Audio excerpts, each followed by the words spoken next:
Question 5 of the site-wise assessment is, how do you manage the safety of contractors you engage? This question is worth 15 points, but if your business does not engage subcontractors, then select the appropriate option, and this question will be marked as not applicable.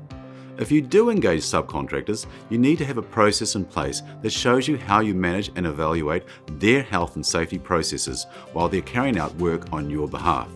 The type of evidence we are looking for on this question would include a subcontractor's site-specific safety plan, SSSP, or other form of safety plan that is signed and agreed to by both parties.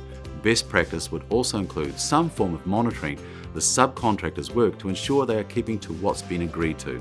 This information would be captured in a contractor evaluation form and used to help monitor the progress and performance of the subcontractor. To get maximum points, you will need to provide one of the following documents from a subcontractor that has completed work for you within the last 12 months.